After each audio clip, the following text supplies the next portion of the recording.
Hello and welcome to inspirational Pathshala, आपका अपना channel जहां पर इंस्पिरेशन और मोटिवेशन का खजाना है। आपको लाइक, शेयर और सब्सक्राइब का बटन दबाना है क्योंकि ये यूट्यूब का ज़माना है। Thank you so much for doing so. Let's get started. एक आइलैंड था जहां पर फीलिंग्स और इमोशंस रहते थे। फीलिंग्स, इमोशंस जैसे कि richness, sadness, knowledge, love, vanity, ये सब रहते थे। तो एक बार सब इमोशंस को पता लगा कि आइलैंड डूबने वाला है। तो सब लोगों ने तैयारी करी, सब इमोशंस ने तैयारी की और अपने बोट बनाने लगे और आइलैंड से जाने लगे। लव ने डिसाइड किया कि वो आइलैंड छोड़कर नहीं जाएगा। वो आखिरी समय तक, जब तक कि आइलैंड पूरा डूबने वाला नहीं होगा, तब तक वो उस जगह को छोड़कर नहीं जाएगा। लव को उस जगह से प्यार था। जब ऐसा मौका आया, बाकी सब ने अपने बोट तैयार कर लिए। जब ऐसा मौका आया कि आइलैंड बिल्कुल डूबने वाला था, तो लव ने फिर ये सोचा कि वो अब उसे भी ये आइलैंड छोड़ के जाना चाहिए और अपनी जान बचानी चाहिए। तो वो क्या देखता है कि रिचनेस अपनी बोट में जा रहा होता है। तो रिचनेस से कहता है कि richness, can you take me? तो रिचनेस कहता है कि नहीं नहीं, मैं तुम्हें अपनी बोट में नहीं बिठा सकता क्योंकि मेरी बोट तो सोने और चांदी से भरी हुई है और वो अगर मैंने तुम्हें बिठा लिया तो वो डूब जाएगी। और रिचनेस ये कहकर चला गया। लव थोड़ा सैड हुआ। फिर आई बारी, लव ने देखा कि एक और बोट आ रही है। तो उसने देखा कि उस बोट में सैडनेस था। तो सैडनेस से उसने कहा कि सैडनेस, तुम मुझे अपनी बोट में जगह दोगे? तो सैडनेस ने बोला कि मैं तो पहले से ही इतना दुखी हूँ, इतना सैड हूँ कि मैं अपने आप अकेला रहना चाहता हूँ और मैं बिल्कुल तुम्हें अपने साथ नहीं ले जा सकता। लव को फिर थोड़ा सा दुख हुआ कि मुझे कोई भी साथ नहीं ले जाना चाहता। उसने फिर थोड़ा इंतज़ार किया। उसके बाद जब तीसरी बोट आई, तीसरी बोट थी जिसमें वैनिटी थी। वैनिटी से जब लव ने पूछा कि vanity, can I come along with you?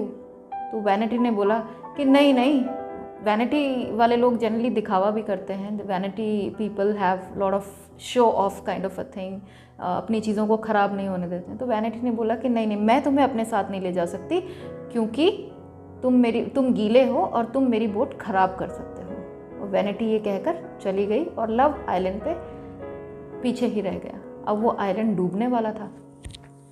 तो लव देखता है कि पीछे से एक और बोट आ रही है और उसमें हैप्पीनेस थी। तो हैप्पीनेस को लव ने रोका कि हैप्पीनेस, क्या तुम मुझे अपनी बोट में ले जाओगे? बट हैप्पीनेस तो इतना खुश था, हैप्पी था कि उसने सुना ही नहीं और देखा ही नहीं कि लव उसे रोक रहा है। तो वो भी अपनी ही धुन में आगे चला गया।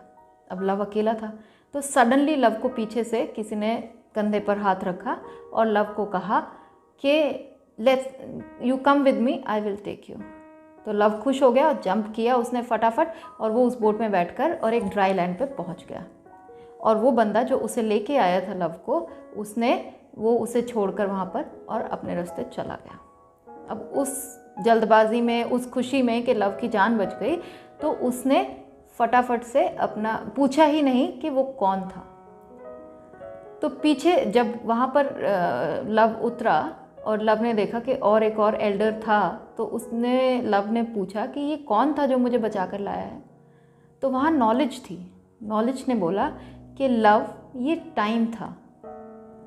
तो लव को एकदम शॉक हुआ कि टाइम? बोला हाँ, ये टाइम था। Time only knows what love is all about.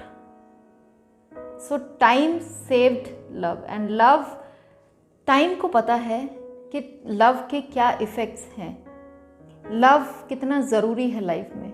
Only time knows it. Now imagine, the story is so related to all of us. We all are today just collecting things, हमारे पास richness है, happiness है, but प्यार की कहीं ना कहीं कमी है। और वो कमी, वो अल्टीमेटली आपको हैप्पीनेस या रिचनेस या किसी भी तरीके की जो खुशी है, वो आपको सिर्फ प्यार से मिलती है, जिसे हम कहीं ना कहीं भूल जाते हैं और उतना हम भाव नहीं देते हैं उस चीज़ को। So start loving people rest all are materialistic things, उन्हें हम अवॉइड कर सकते हैं, या अगर वो हैं भी तो they can never replace love. So what a beautiful way of telling how important love is in your life, and only time tells you that how important love is. So value your time, value your love. Thank you so much for watching.